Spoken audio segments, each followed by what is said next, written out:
The Pat Mayo Experience. Pat Mayo Experience. Pat Mayo Experience. Pat Mayo Experience. Experience. Welcome to the Pat Mayo Experience presented by DraftKings 2021 British Open DraftKings Picks player by player preview. What I want to know from you is that you'll smash the like button to the video, subscribe to Mayo Media Network, and in the comment section, give me your two favorite plays from below $7,000 at the year's final major in the Millionaire Maker on DraftKings. You want to get some cash in your wallets? Well, your digital wallets at least. No Bitcoin. I'm not that rich. But I will be giving away some Millie Maker tickets and some cash giveaways. 3 ways to enter, and you can do all 3 to get 3 names into the draw when I end up pulling them out. So what you can do is subscribe to the Pat Mayo Experience audio podcast. Leave a 5-star review on Apple Podcasts. Leave your Twitter handle or email along with your positive review, even if you're lying, and you'll be in draw 1. Draw number 2, subscribe to Mayo Media Network's newsletter. You can find that in the description of this video and podcast. There's going to be one on Monday evening and Wednesday evening with all the latest up-to-date news and more giveaways inside of it. You do that, boom, you're in the draw as well. And the last one, if you go to runthesims.com, my brand new stats and tools NFL site, it's free for the month of July, so just go sign up. It doesn't cost you anything. You can screw around on the site. Just by signing up, you will be entered in that draw for the cash giveaways. We're giving away at least $1,500 U.S. currency, too. So if you live in, like, Canada, it's like boku bucks for you if we're coming through. You can also check out all of the previous shows. I'll be live on Wednesday, noon Eastern time on Mayo Media Network, taking all your questions and finalizing my card, cheat sheets, and article up on DKPlaybook.com. And for all of the stats and tools that you will be seeing on the screen in front of you, but it's customizable. You want to build your own model, you can do that. You want to see the simulator, you can do that. You want to check out ownership projections on DraftKings and build your lineups super easy? FantasyNational.com/Mayo for 20% off. Highly recommend that you do so. From RickRunGood.com at RickRunGood on the Twitter machines. Now that we're in a European event, his name is now Rickard Rungood, I think, because he is from Sweden or something like that. Rick Gaiman, what's up? That's exactly right, Pat. Yeah, good to see you. Good to be on with you. This is our last chance to do this for a major for like 9 months. We should really soak this one in. Well, I guess we're going to have to do it for the Sanderson Farms then. Oh, perfect. Player by player for the Sanderson Farms, for the 3M Open, for every event. That would be, I'm sure, magical content.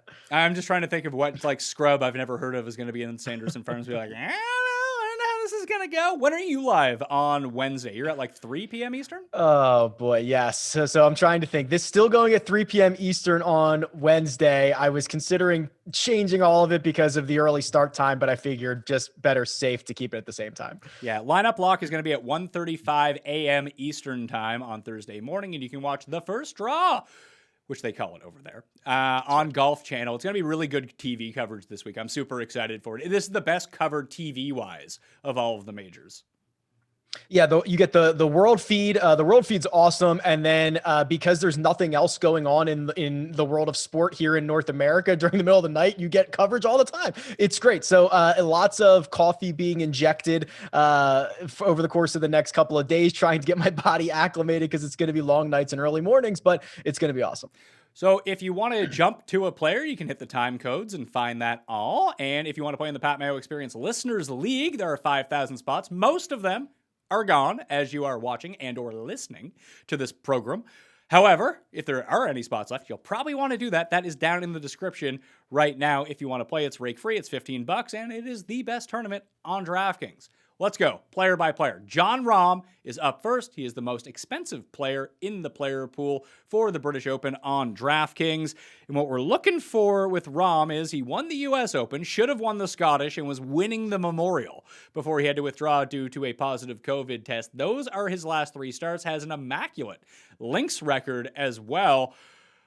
$11,300, 8-1 in the betting market at DraftKings Sportsbook. I have far more interest in him on DraftKings. I'm just not going to bet anyone at 8-1 at this point. That's just me. But can you see fading Rahm in any circumstance this week?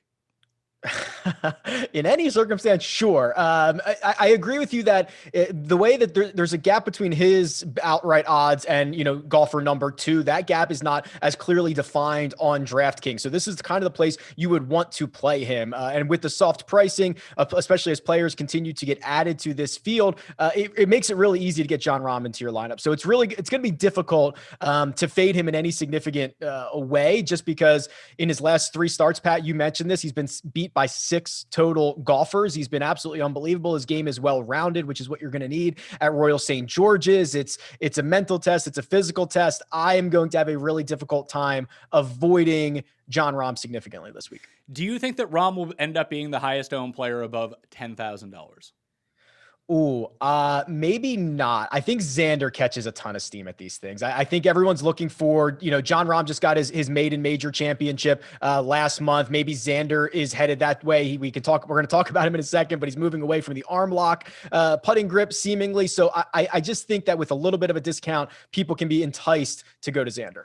So some difficult choices are going to be made at the top, depending on how many lineups that you're going to play. I'll probably end up playing 25 into the $10 millionaire maker, and then I'll try to whittle it down. I don't think that I'm going to have Rahm on like one of my main 3 lineups, but I'll probably still have exposure to him, which means I'll probably, because there are 2 other guys that I like above $10,000 as well that probably will make my main lineups, or even if just one of them does, I don't think that's going to be Rahm, but he would be number 3 for me on this list as a DraftKings value.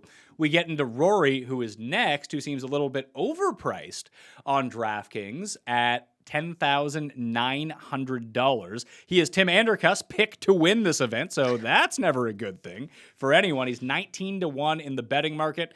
It's not necessarily that I hate Rory at this event, but you can't take everyone, and if you can't take everyone, someone needs to be left by the wayside, even some of the best players in the field. And I think that Rory is second last of the 5 guys to me above $10,000, so it's going to be a fade for Rory for me. Interesting. I'm probably more bullish on Rory than you are. He's kind of in a very leverageable position with Jon Rahm above him and the guys that we're going to talk about right below him. And he's now gained at least 4 strokes on approach in each of his last 4 starts. That's a really good sign. When Rory went through that slump, when they came back from the shutdown until essentially the Wells Fargo Championship a couple of weeks back, that was the one thing that was a bit pedestrian for him, his irons and his wedges. If he gets that figured out, you go to an Open Championship. He's been awesome outside of Portrush in 2019. So I'm probably more bullish on him than you, but I certainly understand. I mean, we're going to talk about some guys that are, I don't want to say slam dunks, but certainly great options. That's going to be the issue, and you're going to have to navigate the ownership because of that. Just looking at the very early ownership, it does seem like Rory will be 4th of 5 in terms of ownership of these guys above $10,000 right now. He'll probably hover around like 10 to 12% ownership would be my guess right now. But as we see in some of these major championships, when the public gets involved, that you see the picks coalesce around certain players. And then if you have someone projected at 10 and they don't end up being the one that's being touted all week, they'll end up at like 7. You're like, oh, geez, I would have used a 7% Rory McIlroy. So always keep that in mind when you're playing these giant field GPPs and you're looking for leverage and trying to play some game theory down the list. So next up, we got Brooks Koepka at $10,700. And this is sort of a reverse circumstance for the Ander curse, because I asked him which players do not have a chance to win the Open Championship, and his first name out of his mouth was Brooks.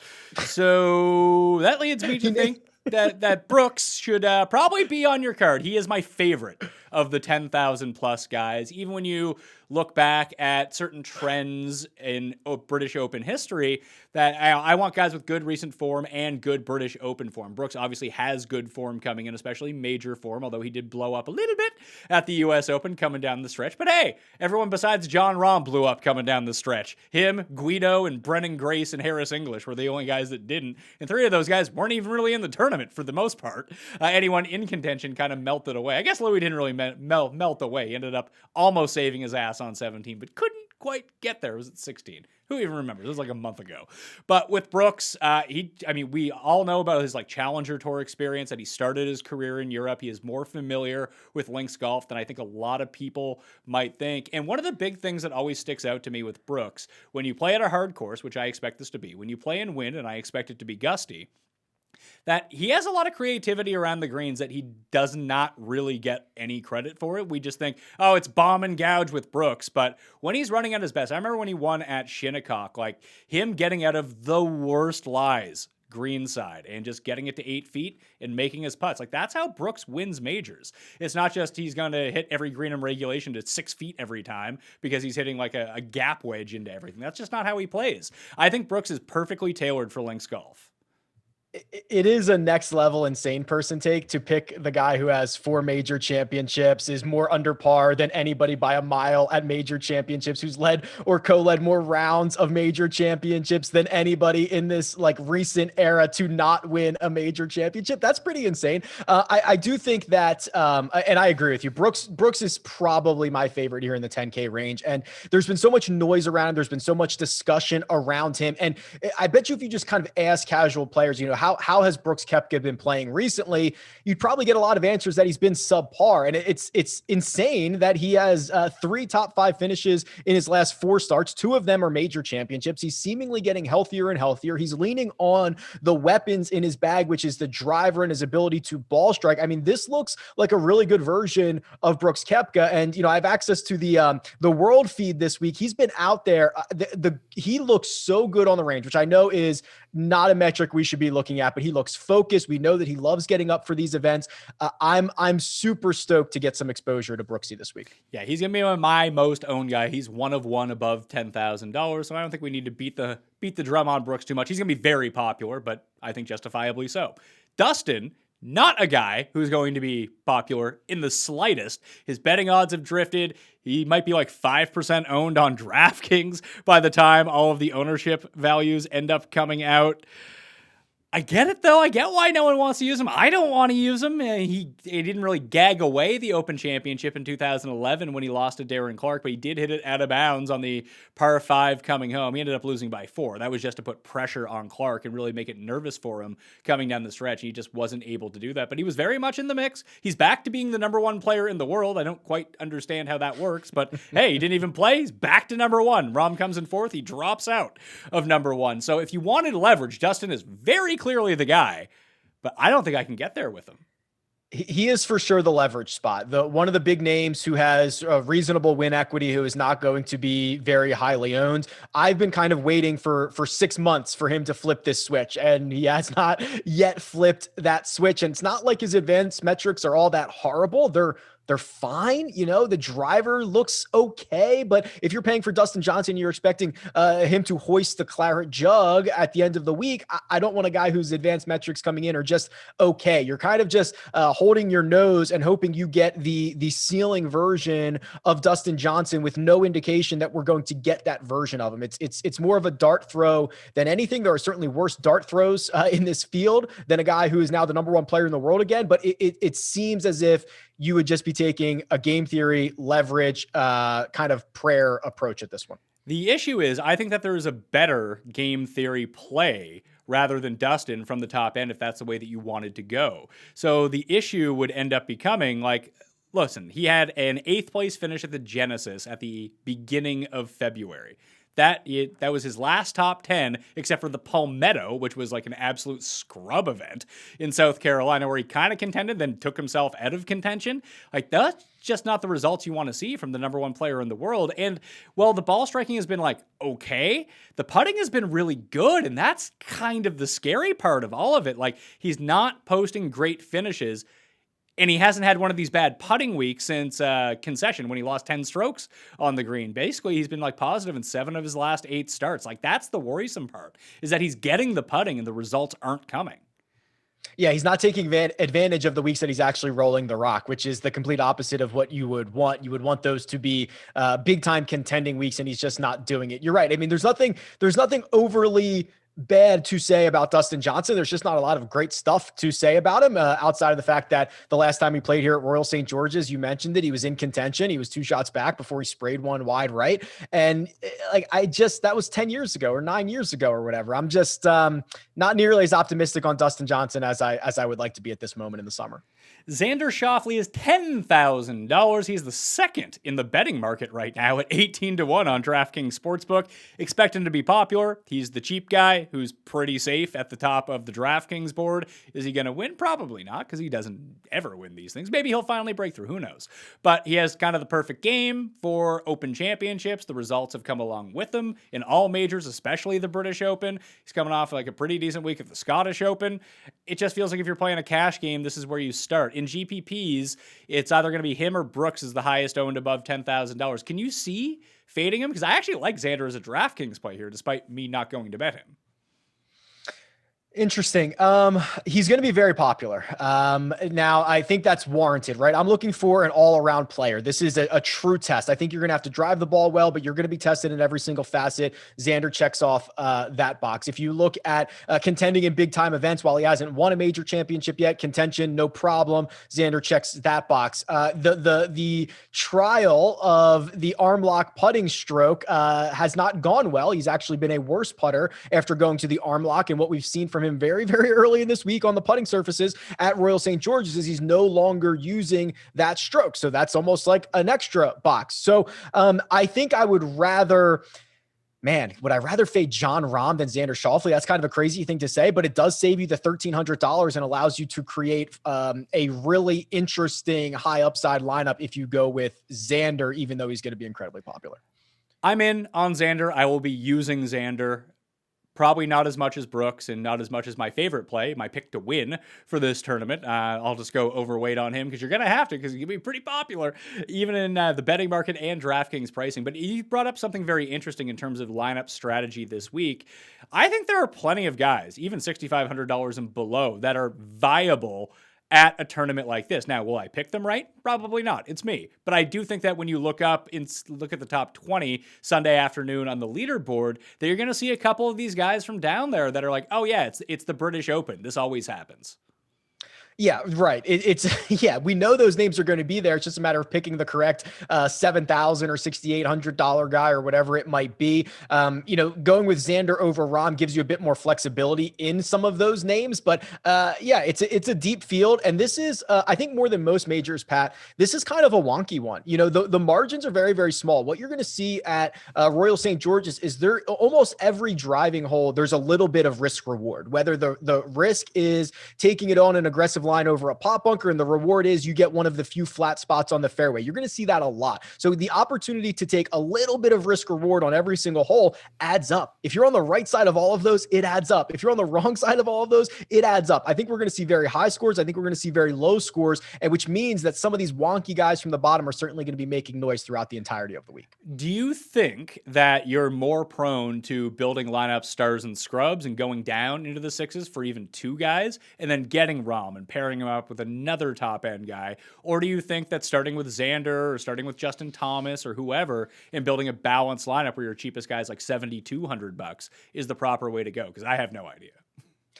I don't know either. I'm more prone to stars and scrubs just to try to eat up as much win equity as possible. And even for a lot of these guys like a Jon Rahm, who's only lost to 6 guys in his last 3 starts, even his floor might be incredibly high. So you might not kill yourself there. And then you dip down into the 6K range twice for guys that, and I mean, I know there's one we're going to talk about later, like they give you a lot of flexibility, and they are legitimately good golfers, and they can give you a ton of leverage. There's some Euro guys down there that are playing well that no one's going to be interested in. So I do still think the stars and scrubs approach is the way to go. Well, I'll ask you now before we get to him, are you more prone to play, or are you going to play one of these random European guys that you think you have a beat on, or Sam Burns at $6,300? Yeah, Sam Burns. So I'm probably more prone to play the random European guy that I think I have a beat on, because if Sam Burns is going to be 25 or 30% owned, I think the random guy could just straight outright beat Sam Burns. We've seen how weird golf is over the years. And also the likelihood that golfer is 1/10 the ownership is probably too appealing for me. So I will probably go for random Euro guy. I spoke about Dustin Johnson being a good pivot play where he can get you a lot of leverage. Bryson DeChambeau provides even more leverage, and he's cheaper, and there's nothing to say that this isn't a perfect course for Bryson. We just don't know how big, beefy Bryson is going to handle links golf, but as I've commented on every show, I think, because I'm really trying to wrap my mind around the Bryson conundrum here. He's an excellent betting odd at 35-1 on DraftKings Sportsbook right now. Didn't think I'd ever see Bryson that low again. People just think he's going to be horrible. I don't know. I could see him being horrible if he tries to get too aggressive off the tee. I don't think it's going to work out well. But if he plays a restrained game, which we know he can do, he could be really good here. Yeah, the range of outcomes for Bryson is probably the largest range of anybody in the top 20 or 25 golfers on the board. I mean, if you look at what he's done since the Masters or since April 1st, he's essentially been a shot worse per round than Xander Schauffele. He's a shot and a half worse than Jordan Spieth. He's not up to snuff with the rest of his peers. And you look at how a link-style Open Championship might play into Bryson's hands. And when you, again, I mentioned the margins. When Bryson goes awry, it goes very awry, which is going to put you in a lot of awkward situations. It's going to have you in fescue. It's going to have you in spots that you don't want to be. And I worry about some of those half flippy wedges that he's going to have into a lot of these greens that he's been unable to control in recent weeks. So I'm probably more on the camp of this goes sideways, but he is certainly the guy that makes everybody look like a fool when he runs away with this at the end of the week. If I play 25 lineups, I think I need to allocate 4 for Bryson. And I think that will put me substantially overweight on the field. And if those are 4 dead lineups Thursday afternoon, then they're 4 dead lineups. Listen, I probably wasn't going to win the million anyway, but him doing well seems like such an easy path to get to the top of the leaderboard. Yeah, I mean, of probably the 9K guys and above, he's almost toxic. People don't really, either they don't like him or there's just other options. There's a couple guys we're going to talk about next who I expect to be much more popular than Bryson. So yes, he is the path of least resistance to the top if he can go out there and find you a top 10 or God forbid win this thing and make everybody look silly. It is very early in the week, and I'm looking at the ownership projections right now from fantasynational.com. You too can go look at the ownership projections if you go to fantasynational.com/mail for 20% off. By the way, just get the weekly. It's like $8 after the discount, and you're looking good. You have all this information at your fingertips, and you really want it on Wednesday evening right before it locks. That's when you have the most information available. Actual percentage of lineups generated so far, and there's been 3,000 lineups generated so far as we speak right now, Rick. 0.5% have Bryson in them. 0.5 is what you said. 0.5%.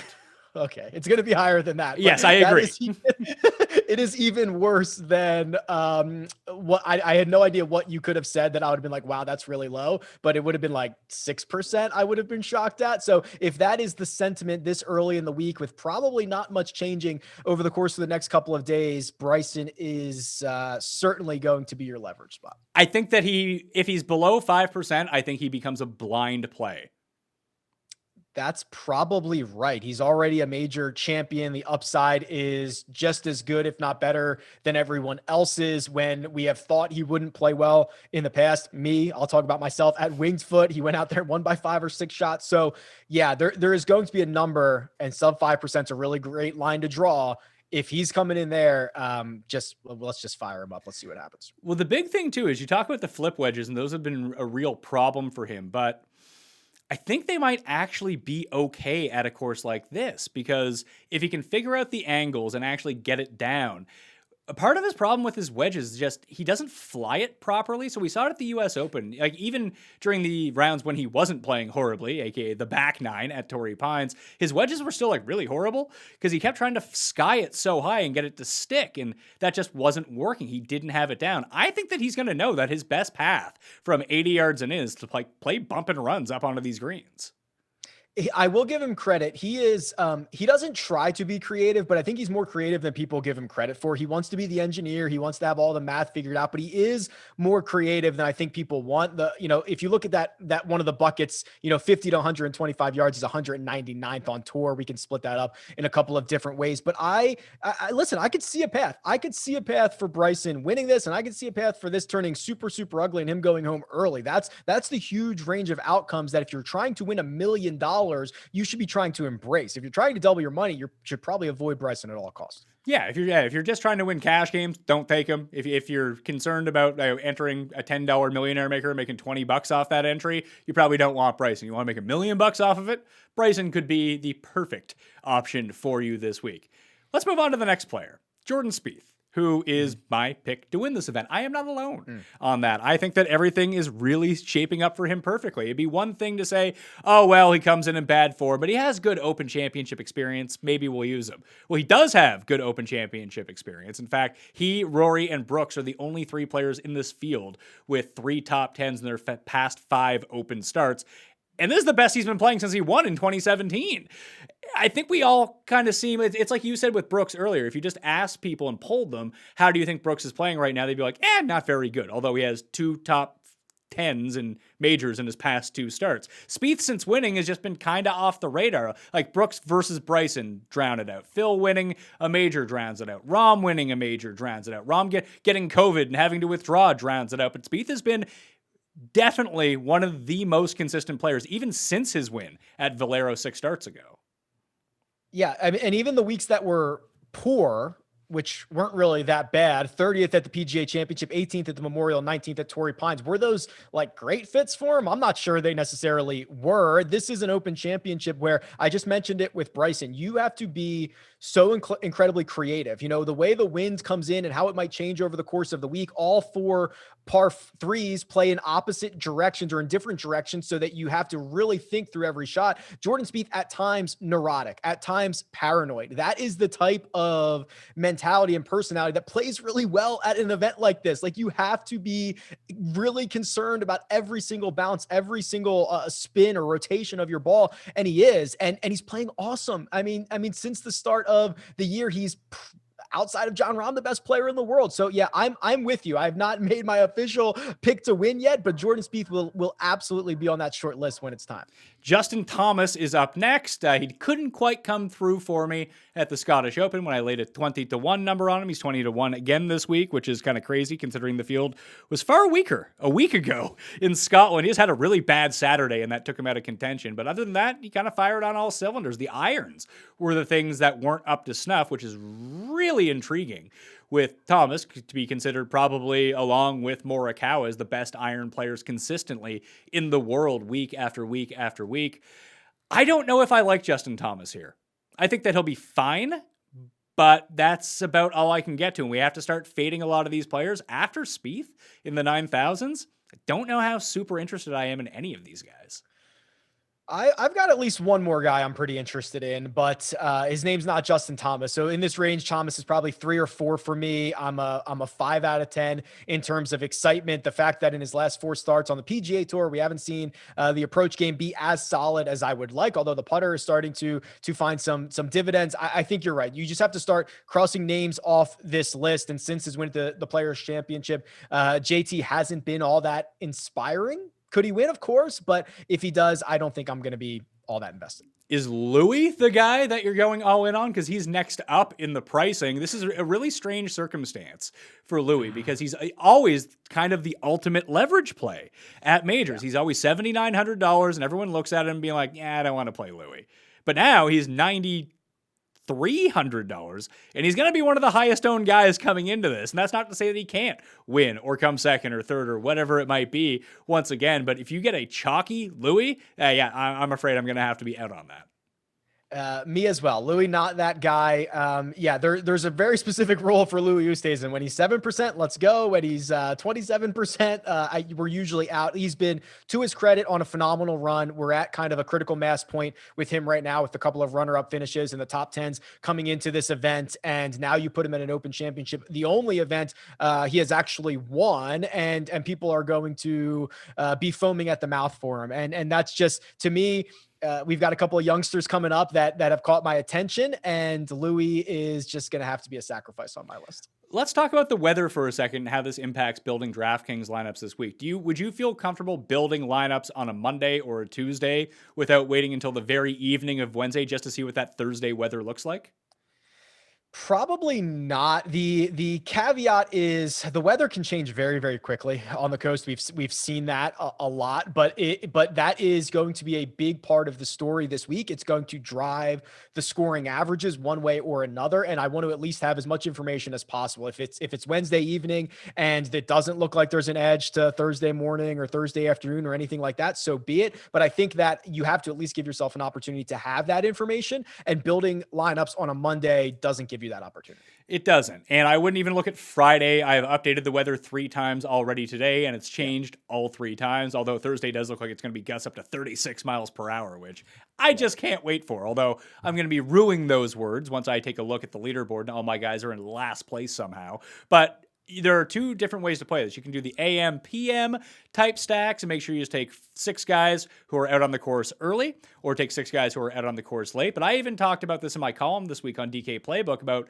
micro stacking at the same time. Essentially take guys from a 90-minute window, a 60-minute window, and stack them that way because, you know, you can play a guy in the morning, like as a part of the AM wave, and they can be like 2.5 hours apart, basically. And they might not get all of the benefits if there is an easier window or if there's a harder window. Obviously, they get wiped out. But if there's an easier window, you'd want all the guys in that like 1 hour period to be playing it all at the same time. I think that's something I might look into once the tee times are released.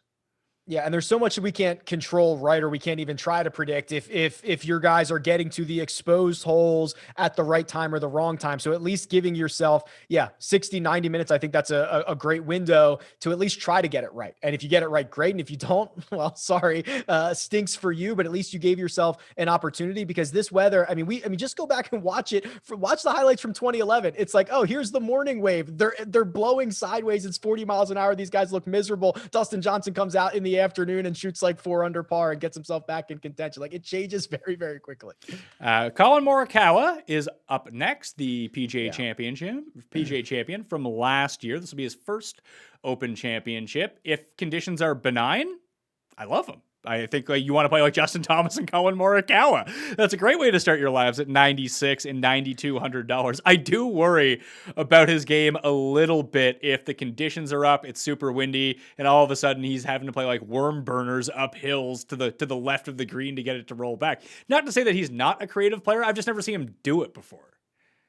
Yeah, so these next 2 guys, Morikawa, Hovland, I think these guys are the X factors. These guys that they don't have because of this really weird situation where we didn't have an Open Championship last year. These are young stars who are now bursting onto the scene with multiple wins, who haven't played an Open Championship. It's kind of an awkward situation, so we don't have that experience. And I think at an event like this, most people like the experience. So Hovland, Morikawa are kind of your X factors. Last 36 rounds, Colin Morikawa, best player on tour, tee to green, best player on tour by a wide margin in approach. There's skill sets there. Do I worry about the putter? Absolutely, I do. Has he proven 4 times in his career that he can overcome that? Yes, he has. Has he gotten a couple more? Like if a couple more playoffs go his way, he's got 6 wins, and we're talking about him on a Tiger-esque start to his career. It's kind of crazy what he's done. There's not a perfect scorecard for Morikawa this week, but if he's going to be kind of an interesting leverage spot in the low 9s, I'm in.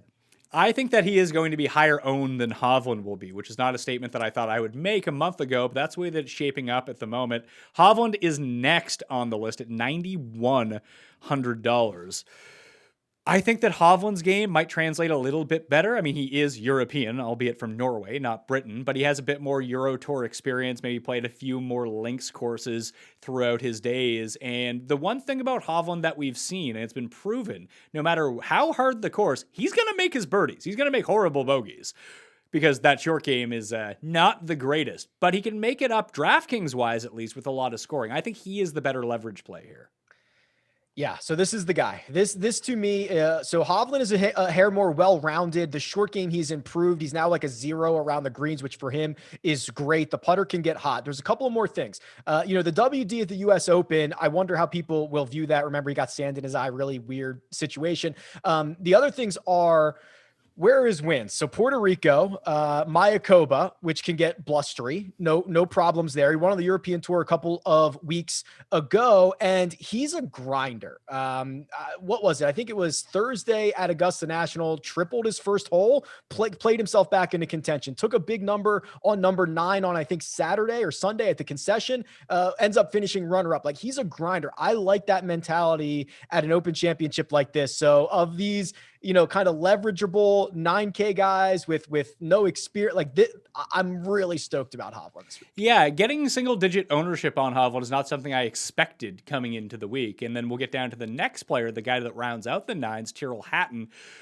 who is going to be popular, but not incredibly popular. So this is where I'm torn this week is, do I go with Hovland or do I go with Hatton as my like lower, not necessarily lower owned guy, but how do I want to round out the $9,000 range? Because I'm seeing Hatton probably come in around, I don't know, between 12 and 16%, depending on how popular he gets, because there's a couple of very popular guys who are about to follow him in the pricing, but this is twice a winner of the Alfred Dunhill Links Championship. We know that he plays really well at links courses, has some pretty decent results in Open Championships in his career already, and frankly, he hasn't been this type of player for all that long, a top 15 player in the world. I don't know if a bit of the shine is off of Adam at this point, if people will find him too expensive, but of all of sort of like the high-end British players, I think he's the one.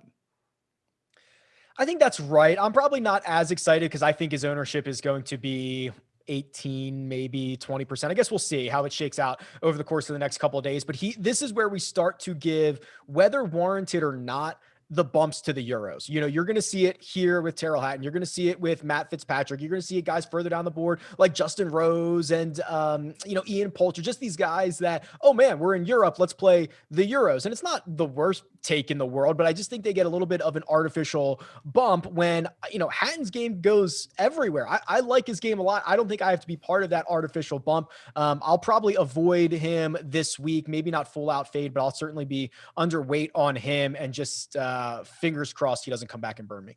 Yeah, I think that the worse the conditions, the better we're looking for Hatton. At least in my mind, and maybe that's not going to be the case whatsoever. I just remembered his performance at API when it got super difficult, when it got windy, and that was a much longer course than we're going to have to deal with this time around. He just has the shots for this style of golf. He flushes it. I mean, his iron play is awesome. And when you can hit that, and through the wind and your peers cannot, he kind of hits this heavy ball. It's certainly valuable. Now he's got the angry golfer nod, right? Can he hang on for 4 rounds? I think he can. He's got the resume that you laid out on link style courses. This shouldn't be anything foreign to him. Next up, Patrick Cantlay, going to be one of the highest owned players on the slate. He's 2 for 2 in Open Championships. His best result was a T12. He's $8,900, 30 to 1 in the betting market. He kind of has that all-around game that you're looking for here. Obviously, the British Open has not been a problem for him so far. He doesn't have like that spike performance, but he's not whittling it away either. He can play well at hard courses. He can play well at easy courses. There's just something about him that just leaves me like, do I really want to use Patrick Cantlay, especially at like 24%? I kind of do. But if that's the case for like one of the most popular players, that would just lead me in the other direction. I'll just go somewhere else. So he's mispriced. I think that's pretty clear. You even if you don't remove, I know we can't remove that mini slump that he had where he lost like 6 consecutive events on the putting surfaces, which was horrible. Even if we leave that in, since the start of January 1st, the only golfers better, Jordan Spieth, Jon Rahm, Collin Morikawa. Those guys are all, a couple $100 to a couple $1,000 more expensive than Patrick Cantlay is. I worry about the demeanor a little bit, for good or bad.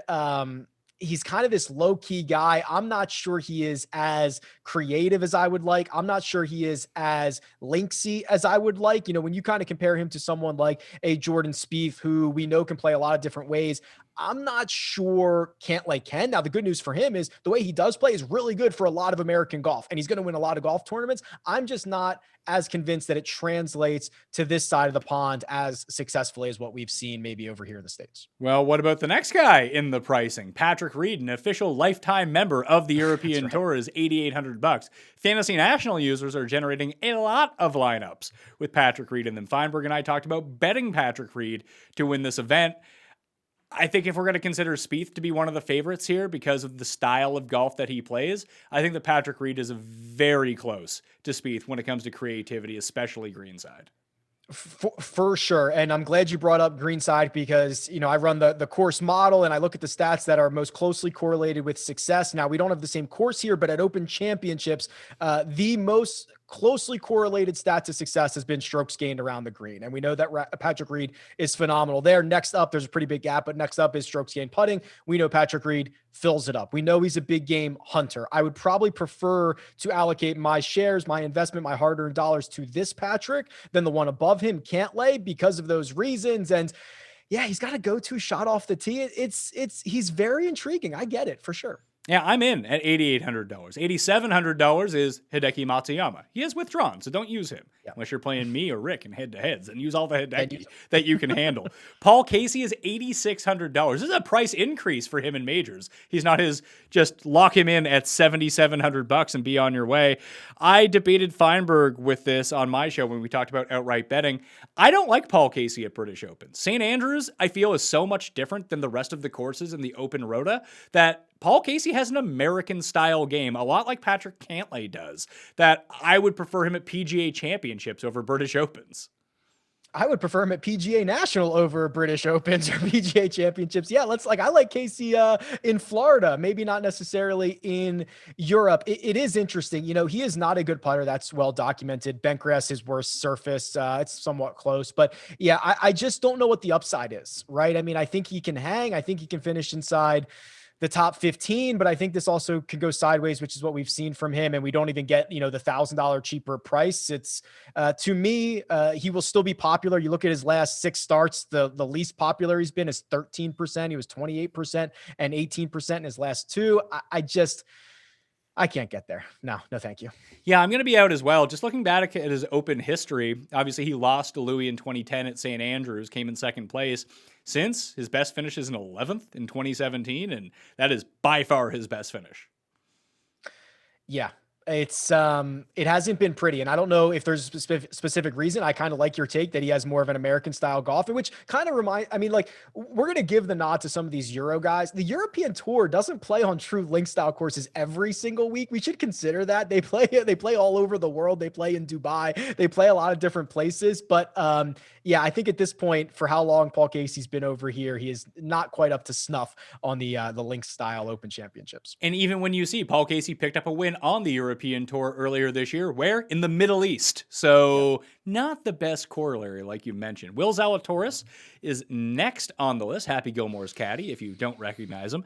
$8,500, 85 to 1 in the betting market. Those betting odds are far spicier than the DraftKings price. I don't know what to make of Zalatoris, to tell you the God's honest truth. He has surprised me at majors so often that I feel kind of dumb for overlooking him here, but I probably am not going to get there with Will Z.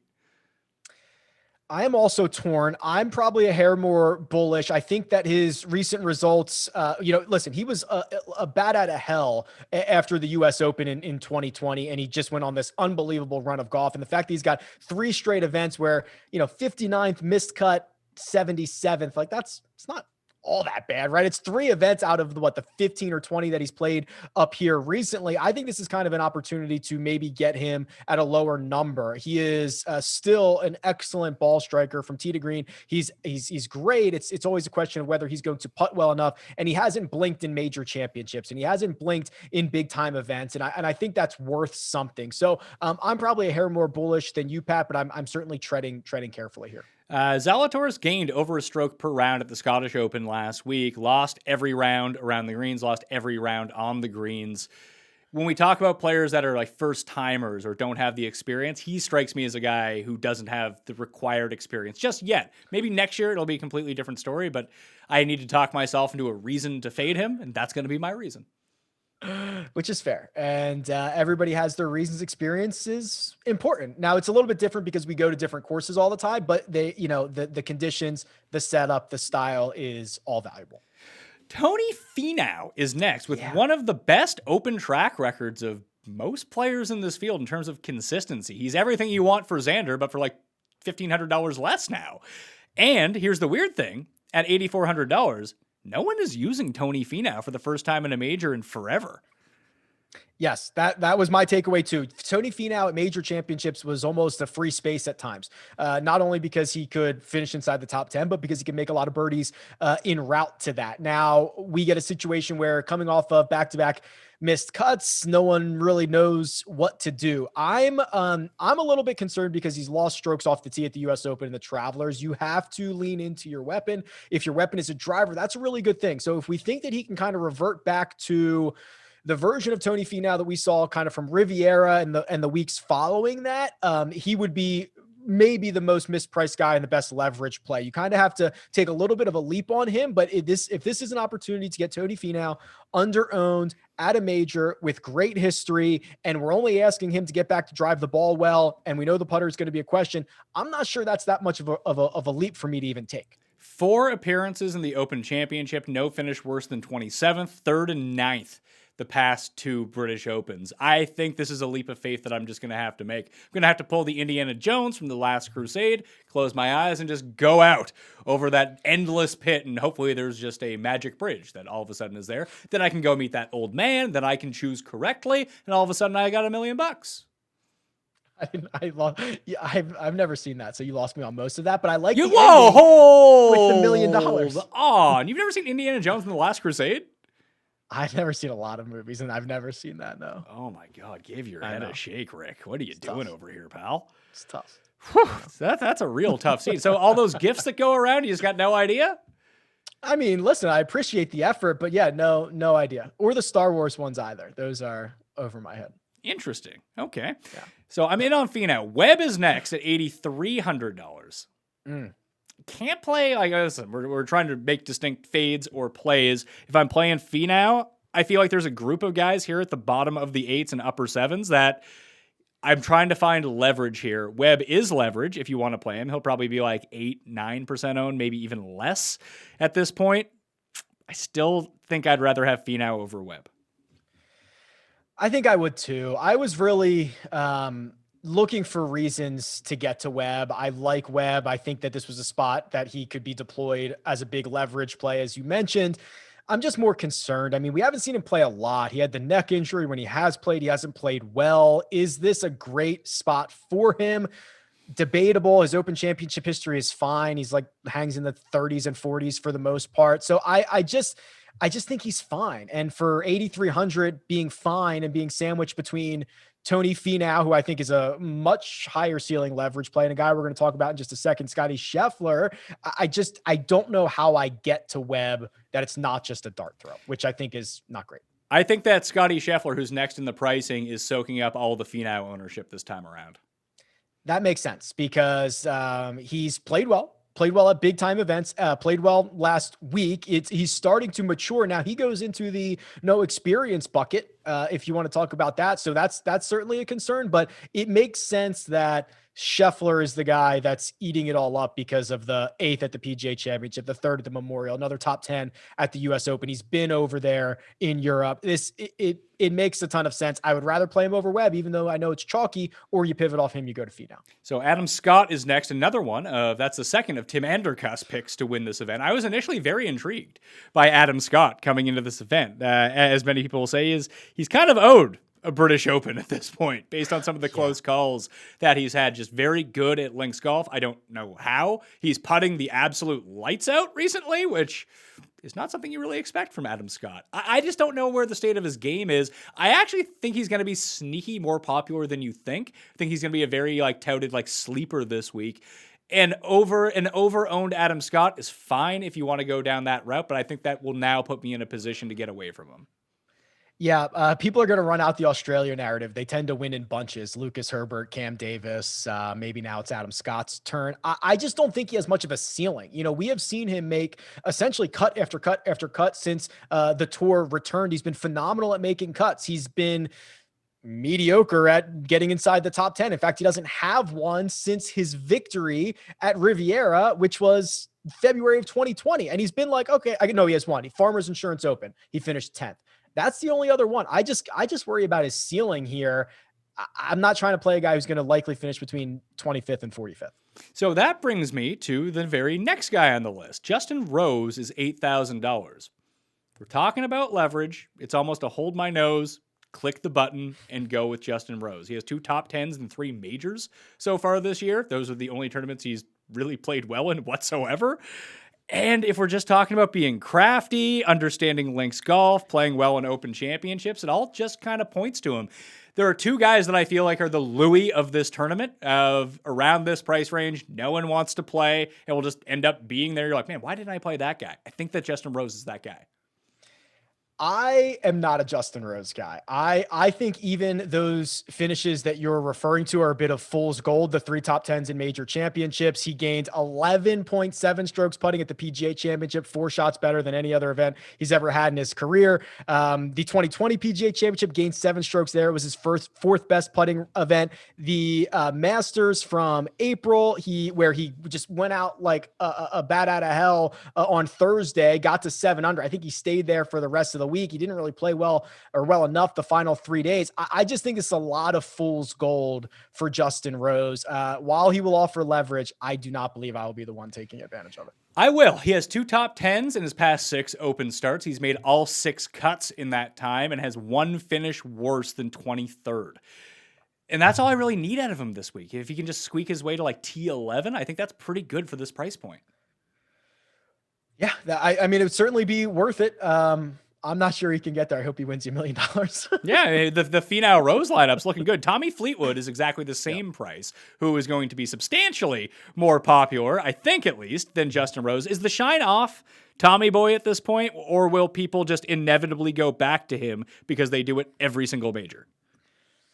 No, I think the shine's off. I mean, he hasn't played all that well. I mean, his Open Championship stuff's awesome. He's trending in the right direction, 27th, 12th, second, only one more position to go if he's going to continue that trend. But I think the shine is off a little bit. The thing that he hasn't been as good at recently is the iron play, the approach game, which is a little bit worrisome, considering that's usually his strength. And, the putter is always a big question mark. And when we start getting down to the next guy or two, I think there's going to be a lot of people who opt for those Europeans instead of this one right here.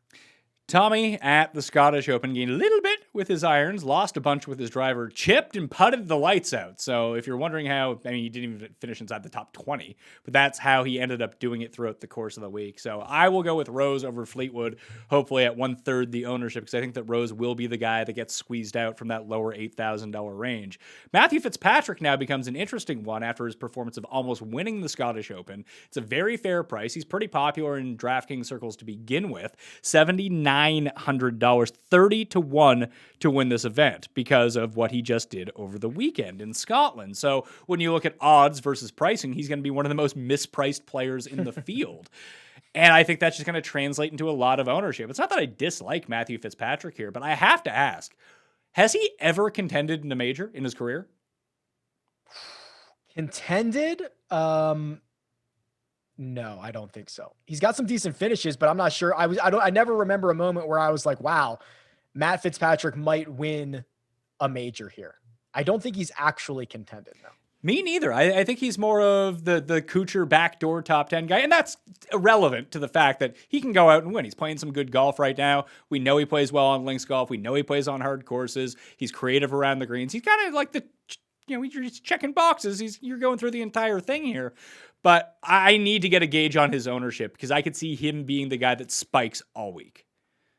Yeah, and it's really interesting. The 30-1 is pretty crazy, but I would like to know what the ownership is because the one thing that nobody talks about, and you nailed it, right? Difficult golf tournaments. He's been piling up top 10s, played well last week, link style, boom, boom, boom, check them all off.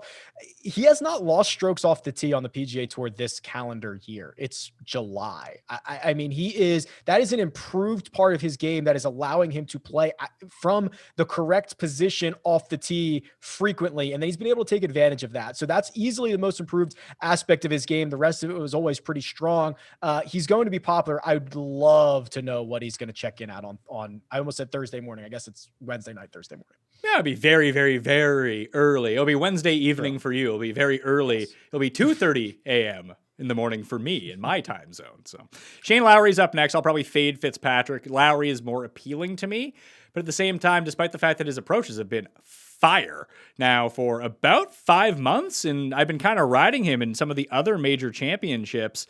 He is the reigning champion golfer of the year from Portrush in 2019, but I don't know how much correlation that Open has with this one, to tell you the truth. I'm not sure. Yeah, not much at all. Other than, are people going to play him because he's the reigning champ? I'm not sure if 2 years is long enough to forget about that. I'm not sure if the guys around him are going to keep the ownership down. But I'm with you, and I think you longer term are more of a Lowry guy than I am. I'm not particularly a big fan, although recently he's been making a lot of lineups. He's been making a lot of top 10 money for me. He's been playing well at difficult golf courses. This is the version of Shane Lowry that if you would have showed me this entering the 2019 Open Championship, I would have been like, wow, that's like, he could contend. I have to kind of assume that this week, although he's going to get the designation as defending champion, whether that matters or not. Yeah, so I'm still torn on him a little bit, leaning towards yes, but it depends on the rest of this range if I can find a nice leverage point, because once we talk between these like $8,300 to like $7,600 golfers, like you could change the prices of any of these guys and it'd be like, yeah, okay, that makes sense to me. So you might, if they're all going to be like equal in terms of skill, most of them at least for in large part, then you might want to pick your spot for leverage in this point, because I have some chalkier guys towards the bottom that I do like, that I am going to play. So I can't just, if I'm going to use Brooks and Spieth, who are going to be super popular, and when we get to the bottom, I'm going to use two of those guys that are probably pretty popular themselves. I need to find a leverage point. And it could be Cam Smith, but I can't get there with Cam Smith. He is just not playing good golf. Since the win at the Zurich, he just hasn't been good. I think you'd be the first to tell you that. Sometimes it's the driver, sometimes it's the irons, sometimes the putter's usually pretty good. But I agree with you. There's not much heading in the right direction for Cam Smith for me. We haven't seen enough of him. He hasn't played well enough. When we have seen him, I'm not nearly as excited. There's a guy in a spot or two that I would much prefer have than Cam Smith. Okay. I'm just going to stick with the other Aussie. I like Jason Day. When I said Justin Rose could be the Louis, Jason Day is actually the Louis Oosthuizen of this tournament on DraftKings. Yeah, and would much prefer Jason Day over Justin Rose, right? I mean, what we're trying to see from Jason Day is him building this confidence again. And the way that he does that is with the flat stick. Now 2 events in a row, he's been awesome with the putter. The short game has always been there, and the driver's starting to come around a little bit. So now 2 back-to-back top 15 finishes at an event that he's got a ton of experience, has played well enough. This to me, $7,700 for your vet who's kind of playing well enough and has the experience. Yeah, let's go. Fire him up. So early members of Fantasy National are going to Jason Day. 13% popping up in lineups generated so far. I don't think his ownership is going to be nearly as high as that. No. There's a couple other guys here that I think are going to keep it down. And I think the general public who is going to flock in, as much of a household name that Jason Day is, there are many other routes to go. It's not like he's at the top and people are seeing him. There's just a lot of other names. He will not be that popular. Joaquin Niemann is $7,700. I have my big bet on him from back in December, although he has not inspired the most confidence around the greens. I'm not going to lie to you, Rick. Yeah, he's pretty, it's pretty ugly, isn't it? And I think the good news is, okay, I kind of have a lot of takes on Joaquin Niemann. He is much better with the driver than people want to give him credit for. That is not only in terms of distance. I think he's 9th or 10th in terms of distance, but also in shot shape and shot trajectory, the ability to kind of keep it low, power it, played on the ground. This is going to remind me a lot of Royal Melbourne for a couple of reasons. Not only is it link style, hard and fast, firm and fast. Not only do you get an Alistair, this is not an Alistair McKenzie design, but Royal Melbourne is, which is where you get like undulation in the fairways. If you look at the fairways at Royal St. George's, there is not a flat lie to be seen. Like this to me feels like a really good spot for Niemann to break through, to snap off. He's knocking on the door, just lost in a playoff at the Rocket Mortgage. This is a really great spot. I love that you have a bet on this. $7,700, I'll likely be in, and some of the other reasons to go for him. Like the big detraction is going to be the around the green play. He can chip himself out of a tournament. But maybe because it's so difficult to chip around here that he just comes up with new, creative ways to do things. But you kind of hit the nail on the head. There is no flat lie essentially on this course whatsoever. And if you go and look at where Niemann has played some really good golf as an amateur, played really well at Augusta. He's played really well at Kapalua, which has no flat lies on the surfaces whatsoever. And then you go back and look at some of the other tournaments where he's contended in like big boy events. They've all been really difficult tournaments or really windy tournaments. He's a good hard course win player. And why would you go away from him? He's coming in great form. I agree. I do not need to be sold anymore on Joaquin Niemann. We've seen him get hot. We've seen the putter get hot. I think this is a really, really good spot on him. I'm just like, remove myself from DFS, remove myself from betting. I'm just genuinely curious and excited to see him play this event, which I think is going to be fun. I still can't figure out how he hits the ball 330 yards despite weighing 110 pounds, but that torque is something. Smash factor, baby. Let's go. He hits it off the middle of the club face every single time. It's unbelievable what he's able to do. It's funny. Like, it's funny you say certain things like that, because you say like Hatton can hit a heavy ball. The actual like pure ball striking for Niemann, like hitting it off the center every single time, I know it's an advantage everywhere, but when stuff is super windy, it's even more of an advantage.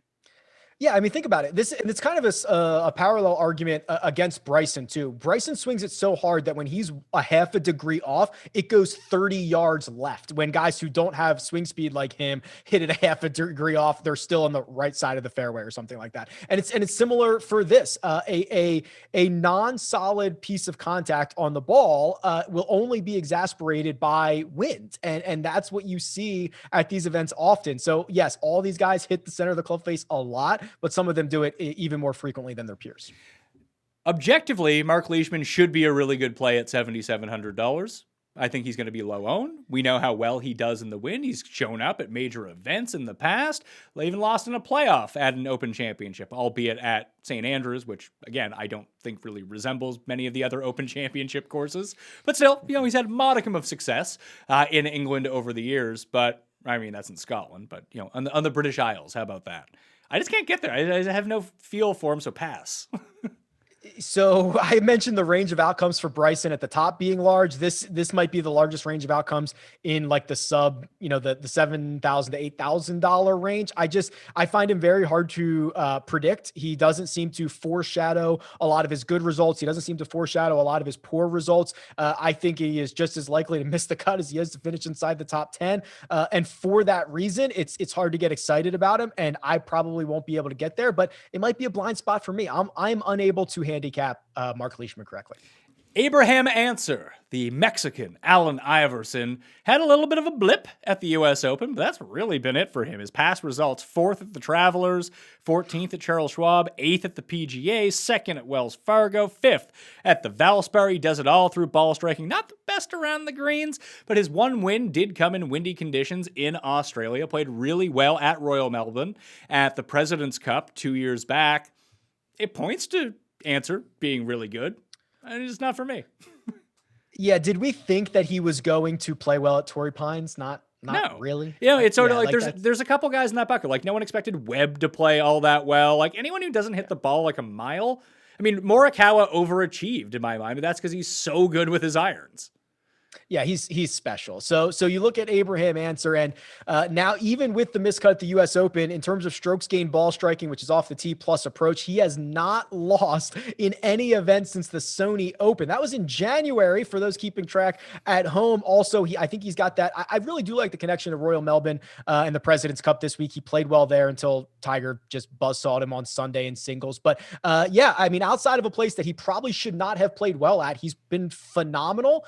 I'm like a 6 out of 10, 7 out of 10. It'll be determined a lot by roster construction and kind of some of those things. But if I can get Ancer into some lineups, I will certainly do my best to do so. I would imagine he's going to crack double digits in terms of ownership. He's just been so safe for people throughout the course of the year. He is 0 for 2 in Open Championships and cuts made, but he's a significantly better player now than he was then. And at least he has those reps to go back to that maybe it's just going to be different this time around. I just don't see myself getting to him because there are players in the lower sevens I like either the same or more, and that just pushes me away from him down the list. Phil is up next. It's funny because all week I've been talking about like the crafty older player and just knowing the tricks of the trade, getting it up and down from weird locations, and somehow Phil hasn't come on my roster, but Phil could win this event.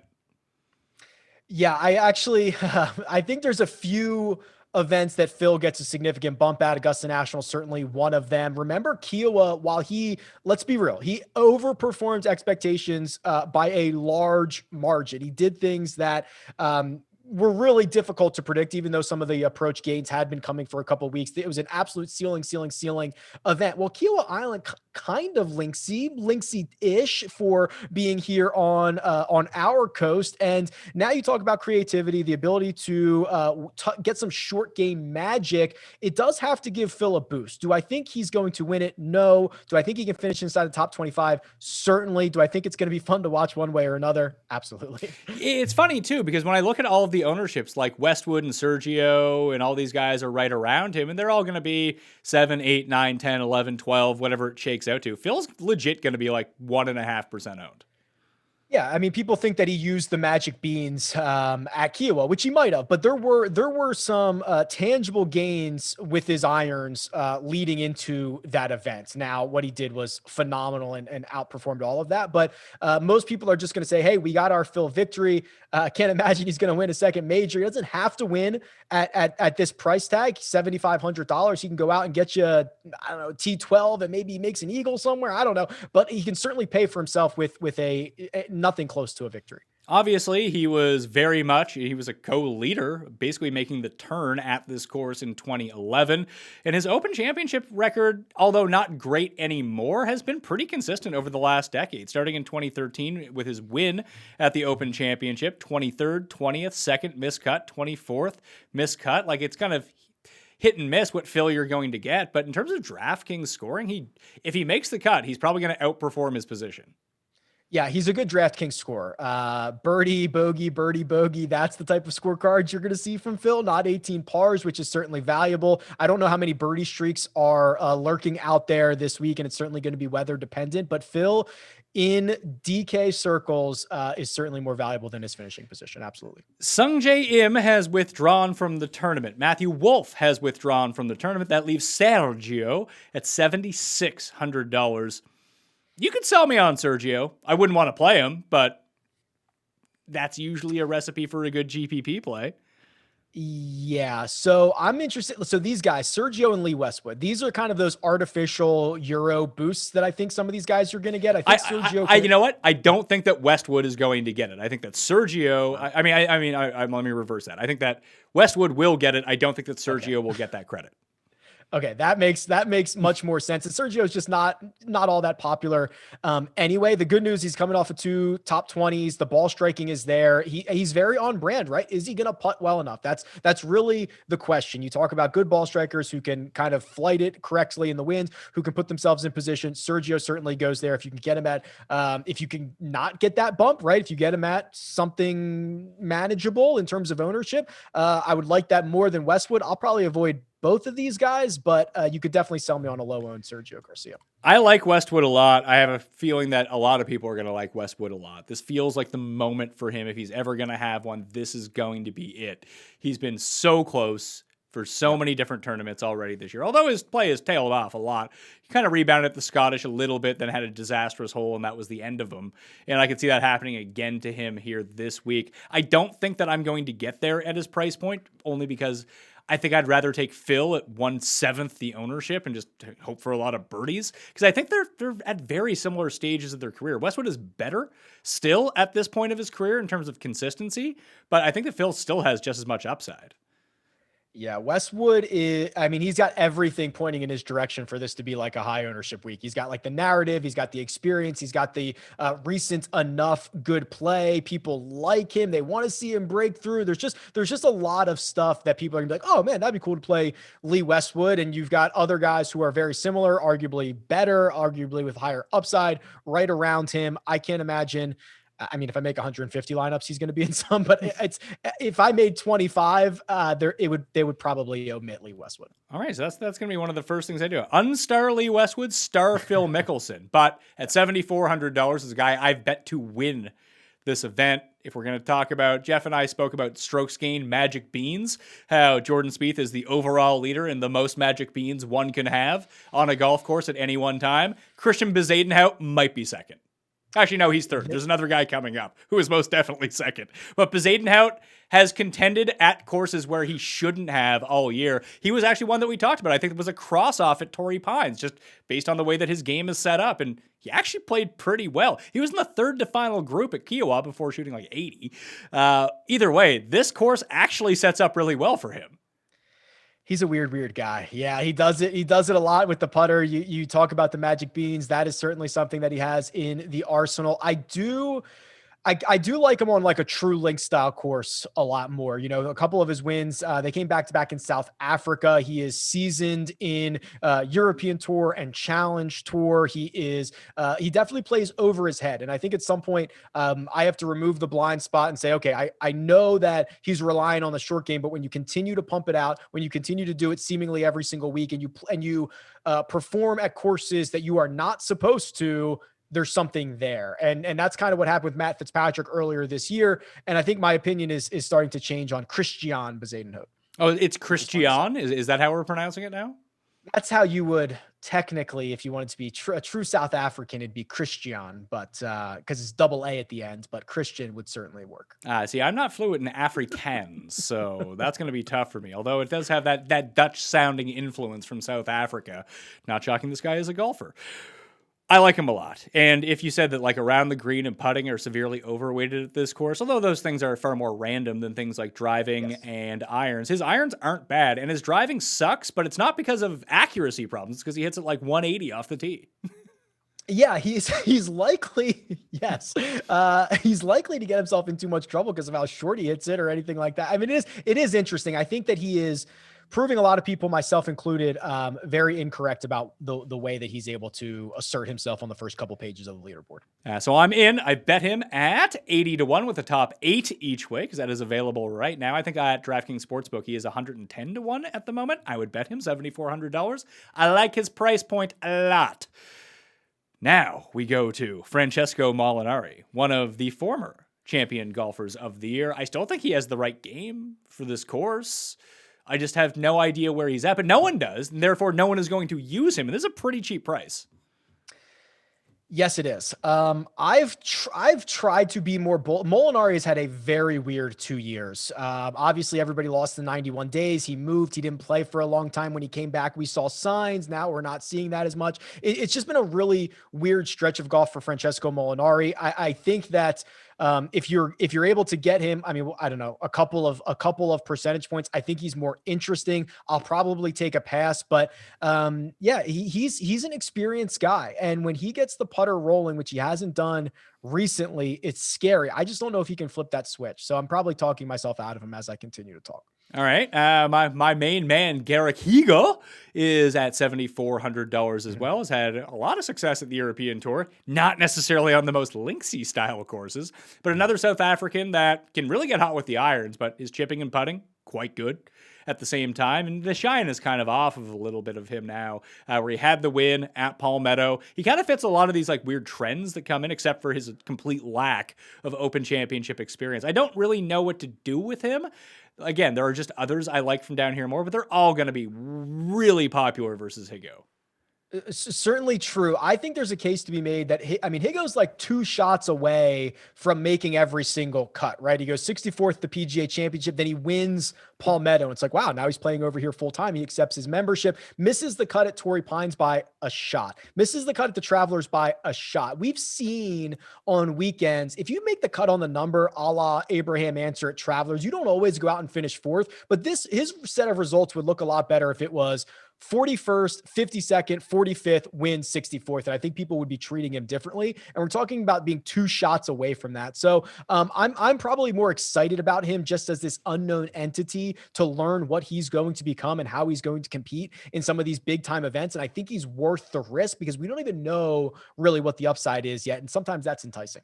I feel like he has a big time game. And that's huge. I do think that he is going to be a really good player. I just don't know if he can harness all of that right now at a British Open and come inside the top 10. I mean, he can, obviously, but will he do that? It seems like something that's more likely 2 years from now than now. But hey, sometimes being ahead of the curve is the way that you want to go. So I'm still torn on Higgo.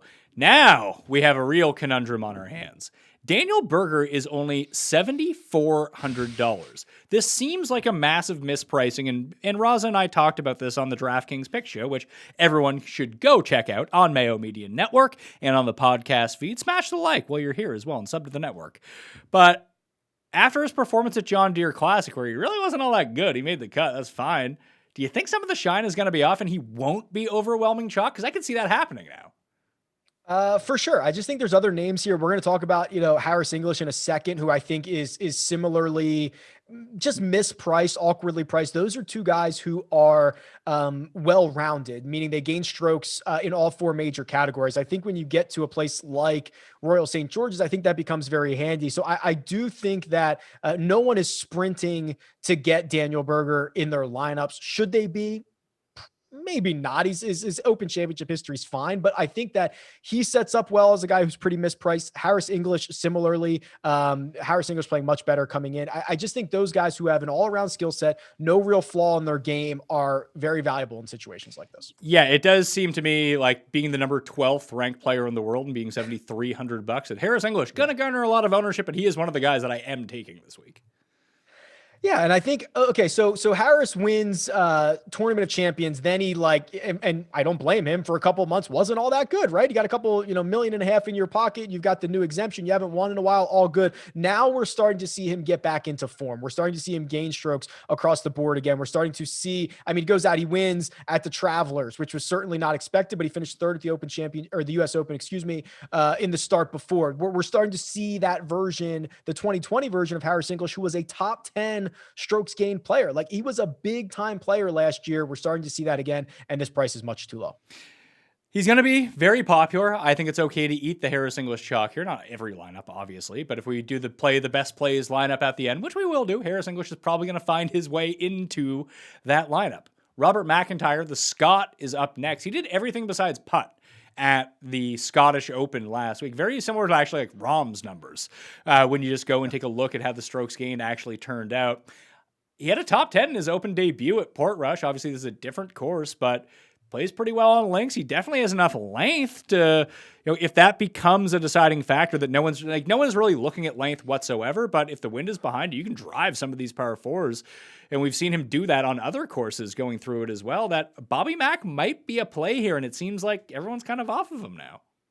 So you asked me at the top, would I rather play Sam Burns or random Euro guy? And I know there's $1,000 price difference between McIntyre and Burns, but this starts to get into I'd rather play random European guy, and Robert McIntyre is certainly one of those. If you look at his PGA Tour stats, he's gained strokes off the tee in 5 straight. He's gained strokes on approach in his last 2. He's kind of this raw, young, I think he's 24, talented guy. He can go through spurts. He can be volatile, but this should set up fairly well for him. Played well enough last week.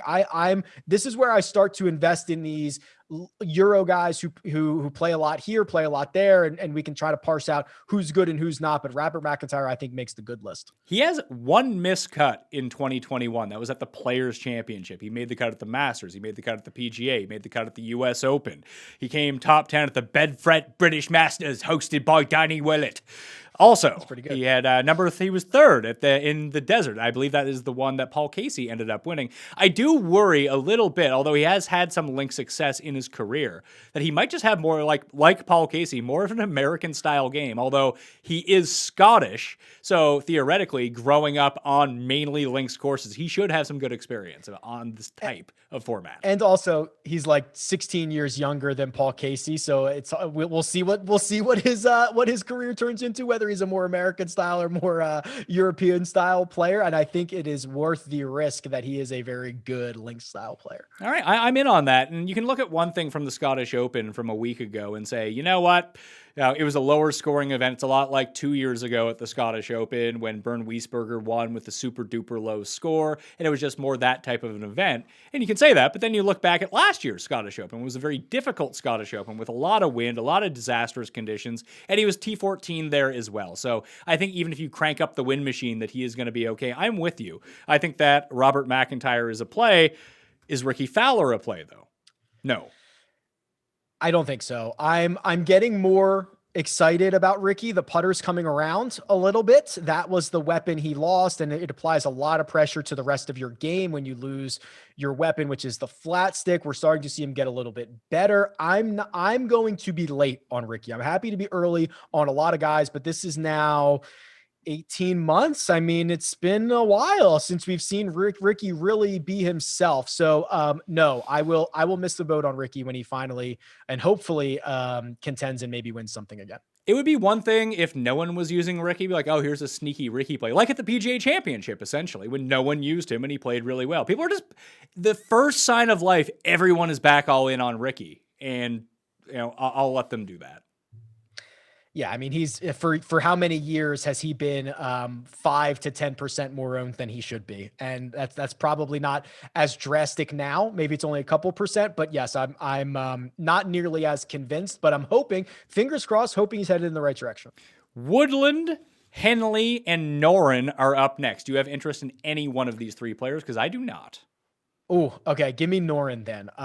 Coming off the miscut at the John Deere, I think that maybe helps with the ownership. Before that, he'd been piling up top 25s. He missed the playoff at the Rocket Mortgage by one shot. His results at the Open Championship the last 3 years are 3 top 17 finishes. He's weird. He's quirky. He's hard to watch, but he's getting it done. Kind of one of these, I know he plays over here on the PGA Tour, but kind of one of these sneaky Euro guys that I think might play well. I feel like a lot of it is chipping and putting, which is okay for an event like this. I just worry that he has transformed his game so much from the guy that used to win on difficult European courses to a guy who needs a birdie fest to contend now. His gain strokes off the tee in 6 straight, had a top 15 at the Memorial. That's a tough event. I don't know what he is. I guess I'm just willing to think he might be not an Open Championship specialist, but a guy who's playing well, who has had good Open Championship success. I think that's enough for me at 7,200. I think of the three, Henley would be the one I had the most interest in, and I just don't think that I'm going to get there. Poor Woodland's really fallen off the radar. I know. I was, the hip injury really set him back. I thought he was making gains. I'm not as convinced anymore. I don't remember what Henley did on Sunday at the John Deere, but did he lose? I can check this. Before that, he had lost on Sunday in 4 straight, big losses on Sundays. And I was like, oh man, he's just going to eject every single Sunday. But he's a good ball striker if he can just hold it together for 4 rounds. Yeah. Ian Poulter is up next, coming off a pretty decent week. And being Ian Poulter, he has the Sergio effect, the Bryson effect, the Reed effect to an extent. People just don't like him. But if we're going to talk about one of these old Euros and especially British players that could do it, it does feel like this could be a very Poulter-y course. I will be using Ian Poulter. As will I. These it's funny. There's good Euros, bad Euros, ones that we like, ones that we don't. I think that with the likely low ownership, we have seen him continue to lean on the putter, but that's his thing, right? So it's not as terrible. He's been basically a 0 driver of the golf ball for his last 3 PGA Tour starts, which for him is great. If he's going to drive it to 0, if he's going to putt like Ian Poulter does, I think there's a real chance for him to be creative, play link style, play it on the ground, and contend this week. I like that a lot. Jason Kokrak is here at the bottom. You'd think that he would be a very popular pick this week, but I just can't get behind his game at this course. It's really just course related, right? Or style related, because he's a great putter. He's won twice. He's long. Do we just think he can only play here in the States?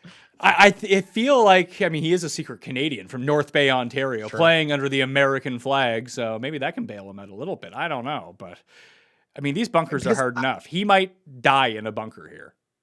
I was going to say, I don't I asked that question, agreeing with you that I don't really want much of him and trying to figure out why I don't want much of him. I don't know if it's just a style thing that I'm trying to guess that he's not going to play all that well, but it could get hairy. Around the green is certainly the weakest part of his game. And then kind of being at the mercy of some of these pop bunkers and awkward situations for Kokrak does not elicit much confidence in me. Matt Wallace, since I think it's Wells Fargo, has been kind of bad. So I'm out on Matt Wallace. Yeah, he was for a long time just killing it from tee to green. Now, unfortunately, he's lost that and the putter's still not there. So, yes, this is kind of a sneaky trap. If you want to someone's gonna be like, oh, Matt Wallace, I've heard his name in the last couple of months. He's European, right? Let's plug him in. I think that's kind of a trap. I will not be there. Brendan Grace feels super trappy, and I am stepping directly into it. I'm playing Brendan Grace. I bet him at 70-1 with a top 8 each way. When he fits like historical trends that you look for British Opens coming in, he fits that. He has the lowest round in the history of majors at a British Open. You just, when you think of like narrative wise in your head, oh, give me the shittiest conditions possible. Brendan Grace will probably be pretty good. There we go. He's pretty creative around the greens. I'm kind of like all in on South Africans this week. He's just another one. The price seems really good for him. He was tee to green, number 1 at the US Open? Like, it might be hard to play both him and English in a lineup because of all of the ownership that's going to get there. But I think it's like him, one or the other is going to have a really good week.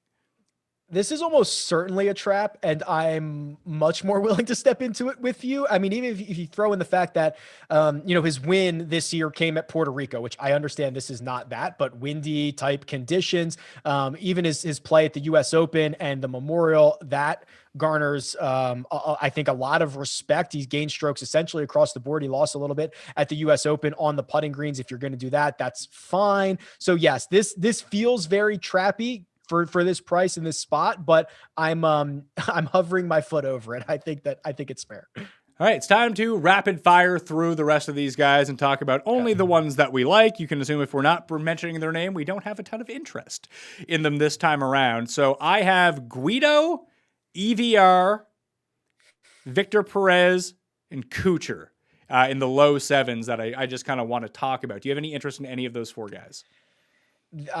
Not much. A little bit on Guido, who has played well. I think he might be, he'll be popular amongst like DFS people, not amongst the general public. And I don't know what that ends up shaking out to be, but he's kind of this continued unknown entity, which I think is kind of valuable in this range. He is Tim Andercutt's one and done pick this week. I take all of that back. He's gonna just eject on Thursday and Friday. He's played links in these courses pretty well over time as well. Now I like him. I probably won't end up using him. EVR, he has 2 top 20s the past 3 years at Open Championships. I can't figure him out whatsoever, but no one is going to be playing EVR. So I can't figure out. I thought he withdrew. Didn't he withdraw? I didn't think he withdrew. He withdrew last week from Or the was Scottish. that last week? It was last week. To focus on this week. Oh, okay. Got it. Okay. So he's in, and like you have like Stenson down here, but Kuchar, I just think kind of fits the mold of a type of player that I would want. I don't know if I can get to him. Victor Perez, I think I am going to use though. Very good iron week at the Scottish last week, has won the Elford. He is the reigning champion of the Elford Dunhill Links Championships as well. I just think that there are only certain courses where he can play well, and this is the style of course that you would want him on. I'm going to be overweight on him because no one is using him, but like I said, out of 25 lineups, 5 lineups, I think I'll be with Victor Perez. Yeah, and you'll be significantly overweight. So you won't have to do much. Yeah, I mean, listen, he's a popper. We saw him play well at the match play. We saw him play well at the Players Championship. I find him a little bit hard to predict, but yeah, this is probably on the short list of places you would want to deploy him. Anyone for you in these low 7s? I don't think so. You're not ZJ's out now. Yeah, you're not a Sneds guy. No, I'm not a Sneds guy, like at all. I can't tell you the last time I had like any significant exposure to Brad Snedeker. It's been a long time. That's probably good for your wallet and bank account. 6Ks. Any Kisner love? No. Okay. I think he has the right game. Yeah, and I think there's a lot of places that he has the right game, and the results are kind of mixed. And I think he's popular, and when he's coming in with a couple of good results, I'm not nearly as excited. Do we think that he's going to be popular this week? Because I don't. No, I don't think so. But whatever he was going to be before his 2 top 10s, it just doubled. Maybe he's now like 3%. True. Okay, the next one I have starred up here right now. Actually, I have Lucas Herbert starred, who won me some monies at the Irish and then followed up with a really nice performance at the Scottish. Are we just chalking this up to fool's gold, or is he like legit live here? No, I think he's legit live. So he's when we talked about Sam Burns versus Random Euro, this was the guy who popped into my brain because not only has he won recently, but he won at the start of last year too. He's played well. He played well at the Scottish Open last week. I think he's the real deal. I mean, we saw him at the Travelers with the top 20 there. Saw him at the Memorial with the top 20 there. I believe Herbert is one of these guys residing on the European tour who is much better than a lot of people want to give him credit for. He was the one guy I was thinking of against Sam Burns. All right, so let's put the star next to him at $6,800. Richard Bland, I will be playing at $6,800. And despite the fact that he's played so well, no one is going to play Richard Bland. Yeah, because he's so bland. No, that was an easy one. Yeah, I mean, I'm not there on Richard Bland. I don't like it. He's got the old man vibes. This is the year of Bland. Let's go. Do you have any faith in like your mid-level PGA guy who's been good, be it Tringali, Hoffman, or Kirk, that kind of player? I would prefer Palmer there, probably, because he has, to me, earned more top 10s recently, played well at the Scottish Open last week. I like his game better, but I'm not nearly as excited for, Chris Kirk or Keegan Bradley or Gooch. Kevin Streelman or anything like that. No, Charles Howell. Really. How about if we're playing strokes gained magic beans? I said Bezuidenhout was second. I misspoke. He is third. Number 2, maybe rivaling Spieth for most magic beans on tour, has to be Mac Hughes. I knew you were going to say Mac Hughes. The guy just makes every bomb around. He has cooled off. Well, he's played better recently, but there was a stretch where he kind of cooled off. But before that, he was piling up top 10s for like 40% of his 15 starts or something like that. I mean, the guy's got a lot of top 10s. He relies on the short game, as we mentioned here at an event like this. That's not as worrisome. 14th at Rocket Mortgage, 15th at the U.S. Open. I can get behind some magic beans, Mac Hughes. I think he was in the final group at the U.S. Open, wasn't he? Yeah, he was one of the trio of it was Henley, Hughes, and somebody else. Louis. Yeah, I think I can't remember if he played with Louis or because Rory was playing with Henley. They couldn't get him off TV quick enough, and then Hughes was off TV until he hit it into that tree. Right. Oh yeah, and yeah, exactly right. So I think it had to have been. I think it was Louis and Hughes then. I see. I'm just gonna burn lineups on Hughes because I can't. It'll tilt me too much to watch him make 70-foot putts on these giant greens and be like, oh yeah, should have played Mac Hughes. And just, if the lineups go down because he shoots 85, then you know what? Fuck it. I didn't want to root for him anyway. A little bit of a life hedge. That's generally my strategy as well. But I do think that he has upside, and that's very intriguing to me. So the other two guys I'm looking at here, 6,600. Ryan Fox is a good links player. I don't know how he does it, but just his results on links are excellent. He is $6,600. And Marcus Kinholt, if it's going to be like one of those Morikawa Thomas weeks, like if I was building a very strong approach team of all the guys down in the sixes, like I know it's European Tour base, but his approach game is lights out. Yeah, he is. And I was trying to see what Takumi Kanaya had done recently, because I know he can get into kind of certainly nowhere near the Morikawa ball striking, but like that's his strong suit, right? And he's got, let's see, Irish Open 28th, 17th at the BMW International. It's hit or miss, but I don't mind Takumi, who's a top 100 player in the world, which is kind of crazy down here in this mid-sixes. Any love for Marcus Armitage, the other Brit who's out there right now? Since his win, he missed the cut at the U.S. Open, T41, T54 last week. Like, you're just looking for cut makers from down here and just guys with links experience. I think you do give a little bit of an edge to. Yeah, I do. Like, I actually love the guy. Like, he's great. His game, since the win hasn't been awesome, but yeah, I mean, and I think it's top 70 and ties this week that are going to get through. So you got a little bit more wiggle room, which also kind of leads me back to what we talked about earlier, the stars and scrubs, little bit of an extra chance some of these scrubs can sneak their way through. Jason Scrivener, you can scriver me timbers with this one. He's $6,300. He's a nice pivot off Mr. Burns, who we'll end this with, but he's someone who's been playing really well. I don't have a whole lot of thoughts on him. At 6,100, I am going to play Johannes Verman in a couple lineups with like superstars and scrubs. I think he's a good player. Yeah, the scriv. I don't mind the scriv. I think that's a good call. We're desperate now. We're getting down towards guys that shouldn't sniff the cut line, but some of these guys are certainly viable to threaten the cut, which I think is all you're asking. Well, Verman's has been like good the past 2 weeks, and like sometimes that's all it takes coming into it. He's an American player playing primarily on the Euro Tour, 3rd in Ireland, 8th at the Scottish Open. He hits a ton of fairways. He's a decent ball striker. He can chip a little bit. Can't really putt, but he keeps himself out of a lot of trouble, which is what you needed to do the last 2 weeks, and you're going to need to do here. Ask Hank Lebioda about the hot hand, and when you just continue to roll it over one week after another and how confident you feel. That guy's on like 5 in a row. So certainly the two back-to-back, I think T8s or top 8s. Yeah, T8 at Scottish and third at the Duty Irish Open certainly can give guys a ton of confidence. Last one. Sam Burns is $6,300. Is he the most mispriced player in this field? It is obvious that he is a pricing mistake and he is the most mispriced golfer. Now, whether you are willing to jump in on that is another question. But I mean, look at his betting odds.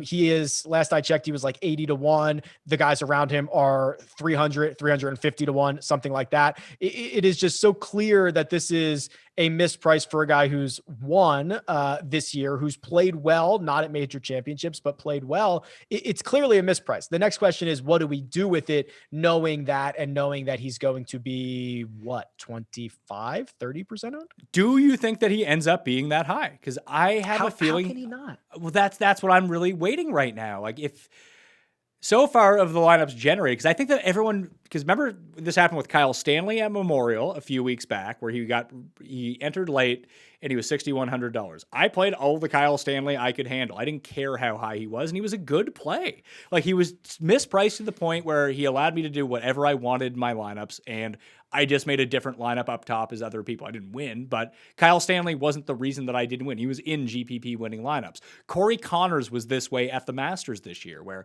he was such a glaring value at his price point. I was like, screw it, I'm not playing Corey Connors. And he came through. Like, Sam Burns just had a really good Scottish Open, couldn't really chip, but every other part of his game really checked out. Still one of the leaders in ball striking for the week, finished at -11. That this is what I'm grappling with. And maybe enough people talk themselves into, oh, he's going to be 25% owned. I could see him being 9% owned. Wow. If he's 9% owned, I will fire him up in every single lineup. So I think what you mentioned is a really good point. It's okay if he's 25 or 30% owned. He is $6,300. He is the same price as Ernie Els and Darren Clark. Do you really think that Sam Burns is like at that level? He's very, very good. He might miss the cut. He might go home early, but then you can take that knowing that you have all of this added salary cap relief and be different in other places. You don't have to then take the 5 other chalkiest guys in the world. You just plug him in and you move on, and you know that you have all the flexibility that you possibly want. So I will probably be, especially if you think he's going to be 9% owned, I'll go all in on him. But I would probably convince myself that this is an opportunity that you should not pass up. I'm going to be very torn. When I do my ownership projections in the newsletter on Wednesday evening, I'll have a better grasp of where he's sitting. I don't even know if I want to make an ownership distinction on him, though. Let's say he is 20%. Is that bad? No, because there's probably going to be 5 or 6 other guys who are 20% owned in this field, right? And this one's 6,300. So I just think, so this would be a slam dunk in other sports, right? I mean, because of how consistent other outcomes usually are. Golf, you can have the $6,300 guy. You could probably be right to put him in your lineups, and if he misses the cut, you're going to look foolish. I think that is still something you need to, over time, take advantage of, and if you're smart, differentiate somewhere else. I think that if you do want to pivot and still have the same salary cap relief, Verman would be my preferred option, and he's $200 cheaper. Or Jason Scrivener, who's up there. If you wanted to get up to Fox, if you wanted to get up to Bland, Mac Hughes, Kinholt, I think that those are all pretty good pivots, and they're going to be substantially lower owned. But again, Burns just sticks out as the overwhelming play here. So let's do a build the best plays lineup. Raza and I did this on the show on Saturday when we went through everything, and we essentially said, hey, just start your team with Burns and Berger and you're off to the races. I think that Harris English has to go in this lineup. He's the first guy in. Yeah, let's do it. I love it. So very much of his 2020 form. I love it. So $7,300 Harris English is in the lineup. Does Berger still fall into this mix? Does Burns fall into this mix? So I think, I think we have to go with Burns, unfortunately. I just think if we're trying to play the best plays, and I mean, it's glaringly obvious this is a misprice. He is much better than all of his peers for maybe $1,000. I think he has to be. Okay, so that gives us 7,300, 6,300. We have 9,100 left over for 4 players. Let's go to the top. Let's go get somebody. Do we want to put Rahm in this lineup? Because we can. What could we get Rahm and Xander in this lineup? I was going to say, can we get Rahm and Spieth in this lineup? Oh, even better. Rahm and Spieth. Yeah. Rahm, Spieth. Now we have $7,700 left over. And this is where we encountered a problem building it last time, is that when we talk about like the best plays, there are no real best plays between like $8,000 and $8,800. They're all like, right. They're all kind of the same, right? Like Finau would normally be, but we all have a lot of question marks around Tony Finau, and that's not the purpose of this lineup. Is it Scotty Scheffler? Is it Fitzpatrick? Well, it might be Fitzpatrick. Link style, played well last week. I could be convinced it's Matt Fitzpatrick. So if it's Matt Fitzpatrick, that gives us $7,500 left, and you can still have Berger or Grace if you wanted to. Let's take Fitzpatrick out for a second. We can put Grace in at 72. That gives us 8,200, but then you're up to Scheffler if you want to be. Yeah. But who do you feel more confident makes the cut and has a top 20? Scheffler or Fitzpatrick? Yeah, probably Fitzpatrick. And we could have had Scheffler and we decided against him. So probably still Fitzpatrick. Do you want to go that up? Leaves us with that leaves us if we have Brennan Grace, that just leaves us with $300 on the table. We could take Grace out and get to $7,500 if we wanted to, but realistically, you're looking at Berger, Bezuidenhout, at least in my mind, would be the two guys that you would go to. If the idea is make the best possible lineup or play the best plays, Berger has to beat Grace, right? Like that, those guys aren't on the same level outside of, I don't know. I mean, the experience of Grace in the Puerto Rico Open win really tug at my heartstrings, but Berger's like objectively a better player, right? He is, but in these conditions, is Grace a better player? He really might be. I don't mind Grace. Leave yourself with $300. Yeah, and it'll differentiate a little bit. No one's gonna copy this lineup. The move would be take this lineup like for a cash game lineup. You could probably most definitely play something like this. It's interesting that we were able to squeeze Rahm in though. Like if you just start English and Burns, like you could build that like flat lineup if you wanted to. You could be like Reed, Spieth, Hovland, Finau if you wanted to. Yeah, it is really interesting that if you're living in the $8,200 to $7,500 range, the decisions are really hard, right? So like almost like the barbell, like how many guys near the top can you get? How many guys near the bottom can you get, and try to avoid the middle because there's so little to differentiate on those guys. It's actually much more difficult than I was expecting that to be. So Burns, English, Fitzpatrick, Brennan Grace, John Rahm, Jordan Spieth is the best plays lineup version 2.0. Probably going to be the final version of the best plays lineup. You can go compare and contrast that one with the one from Sunday or Saturday show with Ben Raza. It's a pretty similar lineup. I believe that had Burns and Berger, Grace and Spieth in it, and it had Xander in it and someone else who I can't remember at this point. But that I think it was Patrick Reed we were able to squeeze up to because we went from Rahm to Xander and then that Fitzpatrick spot up to Reed. I think that's how it ended up making sense. But that's where we ended up with that one. So a similar style construction. One of the main purposes of this is this is the quote unquote safety lineup, but also it brings you through a decision-making process. If these are going to be some of the chalkier guys, how do the builds then unfold from there and where are people going to go to? I think that's the point of these, isn't it? I think so, at least. Yes, because especially for, your first couple of golfers, most people don't even start thinking about ownership, right? They're like, they just play the best plays. That's the whole point. So their first like 3 or 4 guys in, I think fall under that criteria. And then because of those first 3 or 4 guys, it starts to create some natural build spots, right? Do you have to drop down to the low 7s or something like that? So it is an interesting thought exercise in not only what the best plays are, but in general, what the public might be doing. That will do it on the Pat Mayo Experience 2021 British Open Player by Player DraftKings preview. Rick Gaiman, you can follow at Rick Run Good. Go to rickrungood.com to check out his entire database and website and the Rick Run Good YouTube channel. But that's not the only place Rick is going to be this week. What you got going on? Yeah, there's a lot going on. So I'll be all over the place. A CBS Sports podcast, First Cut Pod. You mentioned rickrungood.com, and then I'm actually joining up with Mr. Feinberg for a little preview for every week moving forward with him. So it should be fun. I heard that you're stealing my guess. What are you doing to me? You stole my Cut Sweat show. You're stealing Jeff. What are you doing?